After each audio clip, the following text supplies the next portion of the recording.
Well, hello there. Now, was the How to Train Your Dragon live action movie good? Short answer is yes. Yes, it is. Now, I'm not a big fan of fluff, so I'm just gonna dive right in here. Now, there's already not too much to say about the movie because if you've seen the animated version, then you've pretty much already seen the storyline of this one. When people do say that this is exactly like the original, they're not exaggerating. It's very one for one, shot for shot of the original movie. And it's not a surprise seeing that the director is exactly the same for both movies. I don't think that people really understand how hard it is to adapt an animation to live action while keeping it exactly the same. It's actually extremely difficult. That's why not very many live action movies that are adapted from animation are the same, because there's so many different components that need to be changed in order to fit a more live action storyline, a live action pace. And seeing that this one is able to accomplish something such as this means that there's no more excuses for other live action adaptations that are coming out. The last perfect adaptation that I've seen is Lord of the Rings, and that was over 20 years ago. I did enjoy watching the Lilo and Stitch live action movie as well, but there were definitely a lot of flaws that make it below this one, for sure. And a lot of the flaws from Lilo and Stitch got a lot of people upset. And the funny thing about this is that Dean Dubois, who is the director of Lilo and Stitch, the animated version, is also the director of the live action How to Train Your Dragon and the original. I actually think that I liked this one a lot more than the original, and that's only because I was never a big fan of the original franchise in the first place. I was probably around 11 years old when the first How to Train Your Dragon came out, and I guess back then I watched it once and decided that I could care less about the franchise. For me, live action movies seem to impact me emotionally a lot more than the animated ones. And I also found myself tearing up to more and more movies the older I get. And that's probably due to the other experiences in my life that caused me to tear up at these moments. Like that one scene in the movie where Stoic finally realizes Hiccup's true potential. That part is where I teared up, and I don't know why, I just did. That scene got me pretty good, which is interesting because the Lilo and Stitch live action is not as good as this one, but I teared up a lot more in Lilo and Stitch.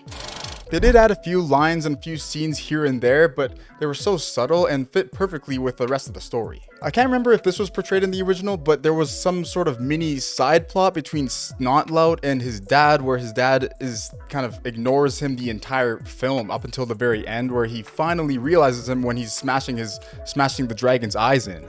I think this fit very well. I can't remember if this is kind of portrayed in the original as well, but I think it was kind of a cool and interesting side plot to see that there's other dads out in this universe that are kind of going through this exact same process as Stoic and Hiccup. This might just be the best live action adaptation of an animation that I've ever seen. The bar is usually set pretty low for these types of films, but this one hit every single mark perfectly, and it's exactly what the audience wants.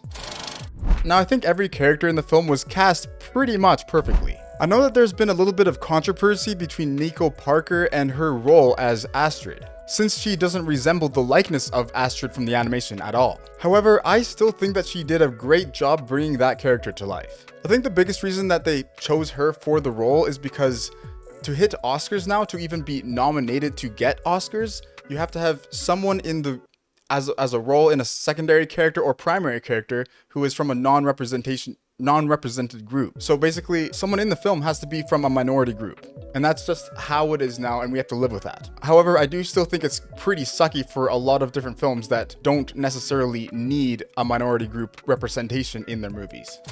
I also have to mention Gerard Butler, since he's Stoic in the animation and in this one, and he portrays him perfectly, and it's super exciting to see him transition from his animated self and adapting that character into this live action self. It's as if he was meant to play this character. It's so perfectly. It lays everything out incredibly well. They made the world feel so stylized and cartoonish, very similar to the dreamlike fantasy world of the animated version. These aren't the type of Vikings you'd see in a historical drama or something like that. It's very stylized, very cartoonish, kind of like anime-esque in a sort of way. They really just created their own breed of Vikings and preserved the original style, which is very appreciated.